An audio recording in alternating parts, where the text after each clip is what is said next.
Mga kababayan, isang nakakabiting kwento ang ating susungin ngayon. Nagsimula ang lahat nang makita ni Juliet ang hindi inaasahang pangyayari, ang pagdukot kay Sulaiman at ang tangkang pagdukot kay Firewolf. Ngunit hindi ordinary ang nakita ni Juliet. Nang subukan ng tatlong lalaki na kunin si Firewolf, sumigaw ito ng napakalakas at bigla na lamang umangat ang mga bato at yumanig ang lupa. Takot na takot ang mga lalaki at nagsitakbuhan palayo. Lumapit si Juliet kay Firewolf at nagpakilala bilang kapitbahay. Ipinakita niya ang litratong nakuha niya ng isa sa mga lalaking dumukot kay Sulaiman. Sa kabila ng galit at pag-aalala ni Firewolf, hindi maitatago ang kanyang likas na kagandahan. Sa isang abandonadong bodega, nakagapos si Sulaiman. Tinatanong siya ni Mavi tungkol sa pinagmulan ng diamanteng nakuha sa kanya. Dahil sa pagmamahal kay Firewolf, sinabi niya ang totoo, nasa bundok Apog ang mga batong hiyas. Samantala, tinawag ni Firewolf si Layla at agad itong dumating sa pamamagitan ng teleportation. Ikinuwento ni Firewolf ang nangyari at nalaman din nila na kailangan sila sa kaharian ni CG Josie. Nagdalawang isip si Firewolf, hanapin ba si Sulaiman o tuparin ang tungkulin para sa sangkatauhan? Sa ibang panig naman, may kwento rin tungkol kay Mang Kanor at ang kanyang ampon na si Denzable, isang binata na may kakaibang lakas at kakayahang makipag-usap sa mga hayop. At sa bundok Apog, nakakita si Shirley ng kidlat sa tanghaling tapat, isang masamang pangitain. Sa France naman, nag-uusap sina Madam Ube at Mavi tungkol sa kanilang plano sa bundok. Mga kapanalig, nagbabalik na nga ang pinakaabangan nating mga sangre sa kaharian ng mga diwata. Isang masinsinang pagsasanay ang kanilang haharapin dahil sa nalalapit na malaking digmaan. Ang mga kampo ng masamang sikosa ay nagbabanta na, kaya kailangang maging handa ang ating mga bida. Sa pangunguna ng magiting na si Jaitits, isa-isang sinasanay ang mga sangre sa paggamit ng iba't ibang sandata at kalasag.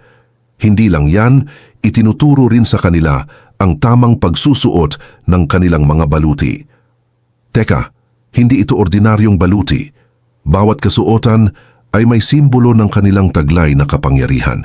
Ito ang nagpapalakas sa kanila at nagsisilbing proteksyon laban sa anumang panganib. Isipin ninyo para kang may personal na force field. Bukod sa individual training, tinuruan din sila ni Jaitits ng isang napakahalagang teknik kung paano pagsasamahin ang kanilang mga kapangyarihan at itutok ito sa iisang kalaban. Imagine a concentrated power beam mula sa ating mga sangre. Napakalakas nito. Ngunit bakit nga ba ganito katindi ang kanilang paghahanda? Dahil ang mga kampo ni Kosa ay hindi biro. Nagdudulot sila ng panganib hindi lang sa kaharian ng mga diwata, kundi sa buong sangkatauhan. Kaya naman, kailangan ng mga diwata ang tulong ng lahat, mapa-immortal man o mortal, para mapigilan ang kasamaang ito. Samantala, sa mundo ng mga tao isang malaking revelasyon ang naganap. Sa wakas natanggap na ni Denzable ang kanyang tunay na pagkatao.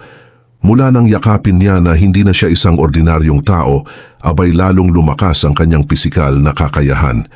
Kitang-kita ang galak sa mukha ni Mang Kanor sa pagbabagong ito sa kanyang alaga. Ano kayang papel ang gagampanan ni Denzable sa digmaang ito? Sa kabilang dako, sa misteryosong bundok Apog, hindi tumitigil ang grupo ni Mavi at Madam Ube. Patuloy nilang hinahanap ang sikretong lagusan patungo sa kaharian ni CG Josie. Ano kaya ang kanilang pakay? Ang makamkamang mga batong hiyas. Mukhang may sarili silang agenda. Habang abala ang lahat sa paghahanda at paghahanap, walang tigil naman sa paghahasik ng lagim ang mga kampon ni Kosa. Sinasamantala nila ang pagkakataon habang nagsasanay pa ang mga sangre. Naku, parami ng parami ang tanong at tumitindi ang mga pangyayari. Sino ang magwawagi? Magtagumpay kaya ang mga sangre sa kanilang misyon? Ano ang kahihinatnan ng mga plano ni Mavi at Madam Ube? Huwag ninyong palampasin ang mga susunod na kabanata. Hanggang sa muli, sa puspusang pagsasanay ng mga sangre, handa na silang harapin ang anumang panganib. Isinuot na ni Madam Tanigawa ang kanyang bagong baluti. Dito nakatatak ang simbolo ng kanyang kapangyarihan, ang kakayahang basahin ang isipan ng mga kalaban. Nangingibabaw sa kanyang dibdib ang isang makinang na itim na batong diamante. Samantala, si Lovenami ay nagliliwanag sa kanyang kasuotan. Ang matingkad na pulang hugis-pusong diamante sa kanyang baluti ay sumasagisag sa kapangyarihan ng pag-ibig. Si Kalayla naman, tagapagtanggol ng kalangitan, ang kanyang kalasag at baluti ay may simbolo ng pakpak at hangin, pinalamutian ng marikit na hiyas na sapphire. Kay Jenny naman, makikita ang simbolo ng lupa at halaman. Ang kanyang kapangyarihan sa kalikasan ay sinasagisag ng nagniningning na berdeng emerald. At sa huli, si Firewolf.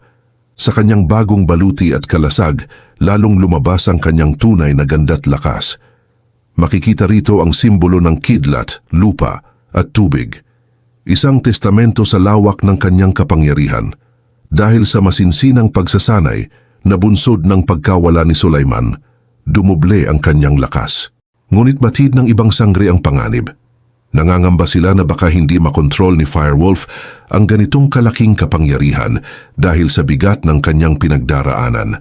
Sa ibang dako, sa mundo ng mga tao, isang mahinang ihip ng hangin ang nagdala ng pamilyar na tawag kay Kapinyon. Kasabay nito ang pagbabalik ng isang kapangyarihang matagal nang nawala sa kanya, ang kanyang pambihirang pandinig. Matagal na siyang namumuhay bilang isang ordinaryong tao at hindi niya inakalang babalik pa ito. Bilang isang dating diwata na piniling manirahan sa piling ng mga mortal, alam niya ang ibig sabihin nito. May panganib na darating sa kaharian at hinihiling ng tadhana ang kanyang tulong. Biglang narinig niya sa kanyang isipan ang boses ni Diwatang Josie. Walang pag-aalinlangan niyang tinanggap muli ang kanyang tungkulin. Kasabay ng paglakas ng kanyang pandinig, bumalik din ang laser na nagmumula sa kanyang mga mata. Sa kabilang banda, ang mga turistang sina Rachel at Razel na nailigtas ni Denzebol mula sa mga kampon ni Kosa ay nagbalik na sa syudad. Dala nila ang isang mahalagang balita, isang malaking digmaan sa pagitan ng kabutihan at kasamaan ang nalalapit na. Ang balitang ito ay umabot hanggang sa barangay Bundok Apog. Dito, si Hismundo ay naghahanda na. Matagal na niyang itinabi ang kanyang mga gamit sa pakikidigma, umaasang hindi na niya ito muling gagamitin. Si Hismundo, ang orihinal na punong kawal ng kaharian ng mga diwata, ay personal na humiling na mamuhay sa piling ng mga tao. Ngayon, sa harap ng panganib, muli niyang isusuot ang kanyang sandata upang ipagtanggol ang sangkatauhan at ang kaharian. Ang kanyang may bahay na si Shirley ay laging nasa kanyang tabi, tumutulong sa paghahanda at pag-oorganisa sa kanilang mga kababaryo para sa digmaang magaganap. Ang lahat ay naghahanda. Ang mga bayani ng nakaraan ay muling tumatayo. Ang digmaan ay nasa pintuan na at ang kapalaran ng lahat ay nakataya. Sa wakas, muling tinanggap ni Kapinyon ang kaniyang tunay na kapangyarihan. Sa wakas, muling tinanggap ni Kapinyon ang kaniyang tunay na kapangyarihan. Ang anyo niya bilang isang matandang babae, isang panakip-butas upang makapamuhay ng payapa sa mundo ng mga tao, ay tuluyan ng naglaho. Sa pagbabalik ng kaniyang lakas bilang isang diwata, bumalik din ang kaniyang tunay na anyo. Isang makisig at matipunong kawal, ang pangalawang punong kawal na lubos na pinagkakatiwalaan ni Hismundo. Ang pagbabalik na ito ay hindi nagkataon lamang. Isang mensahe mula kay Diwatang Josie, ang sabay-sabay na natanggap ni Kapinyon, Denzable at Hismundo. Isang panawagan na bumalik na sa kaharian ng mga diwata. Panahon na upang muling magsanay, hasain ang mga kakayahan at ihanda ang kanilang mga sarili para sa paparating na hamon. Sa kanilang pagdating, si Jaitits, ang pinakamahusay na panday ng kaharian, ay handa na. Naghihintay ang mga bagong gawang baluti at kalasag para kina Hismundo, Kapinyon at Denzable, simbolo ng kanilang panibagong misyon. Habang naghahanda ang tatlong haligi ng kaharian, sa kabilang dako naman ay tinatapos na ng mga bagong dugo, ang mga sangre, ang kanilang matinding pagsasanay. Sila Tanigawa, Lovenami, Jenny Layla at Firewolf, mga pangalang malapit ng itatak sa kasaysayan ng kaharian. Matapos ang kanilang huling pagsubok, dumating ang tamang pagkakataon upang ipakilala sila sa mga veteranong mandirigma. Sa isang masayang pagtitipon, nagsama-sama ang luma at bagong henerasyon ng mga tagapagtanggol. Ang buong kaharian ay nagbigay pugay sa katapangan ng mga kawal at sa busilak na puso ng mga sangre. Sa pangunguna ni Diwatang Josie, formal na ipinakilala sa lahat ang mga bagong sangre, kasama ang tatlong iginagalang na mandirigma, sina Gismundo, Capinyon at Denzabue. Ramdam na ramdam ang respeto sa bawat sulok ng bulwagan. Kitang-kita ang paghanga at paggalang ni Jaitits habang lumalapit kay Gismundo, ang dati nilang punong kawal, at kasunod ay nagbigay parangal din kay Capinyon. Ang pagtitipon ay puno ng pag-asa at pagkakaisa. Ngunit sa gitna ng selebrasyon, isang malaking katotohanan ang isiniwalat ni Diwatang Josie, isang lihim na itinago niya sa mahabang panahon. Sa harap ng lahat, ipinahayag niyang si Denzabol ay ang kaniyang nawawalay na anak. Bunga ng isang ipinagbabawal na pag-ibig sa isang mortal, si Denzabol ay napilitang ihiwalay sa kaniya dahil sa mahigpit na pagtutol ng hari at reyna ang mga magulang ni Josie. Dahil dito, ipinagkatiwala niya ang kaniyang anak sa isang mapagkakatiwalaang mortal, si Mang Kanor, upang ito'y lumaking ligtas at malayo sa gulo ng kaharian. Ang revelasyon ay nagdulot ng pagkamangha sa lahat. Ang pagtitipon ay naging isang pagsasama-sama ng isang pamilyang matagal na nagkahiwalay. Sa pagtatapos ng gabi, nangako si Diwatang Josie na hindi sila titigil sa paghahanap ng mga kakampi.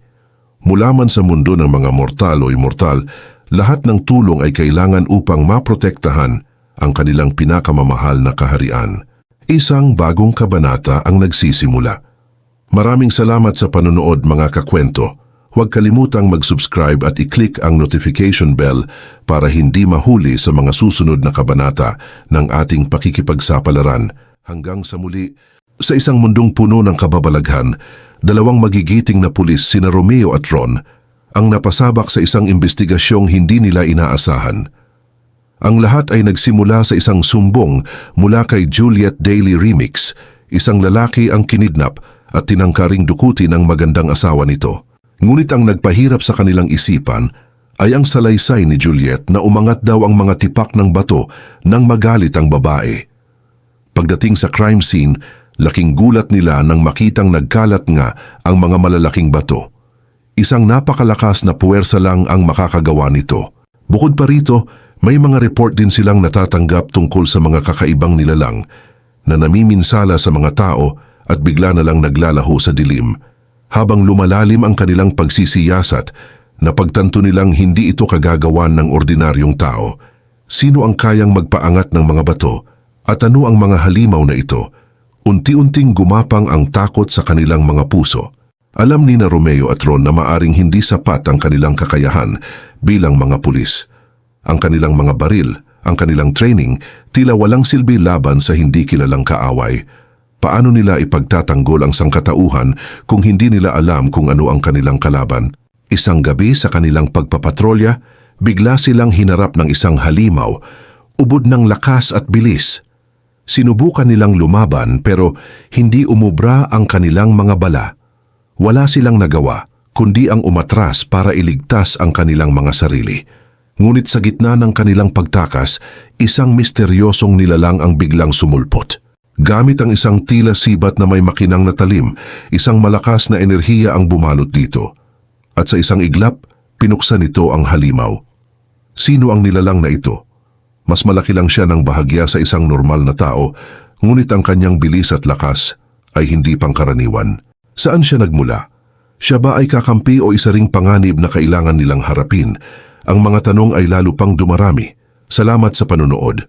Huwag kalimutang mag-subscribe at i-click ang notification bell para hindi mahuli sa mga susunod na kabanata ng kwentong ito. Hanggang sa muli.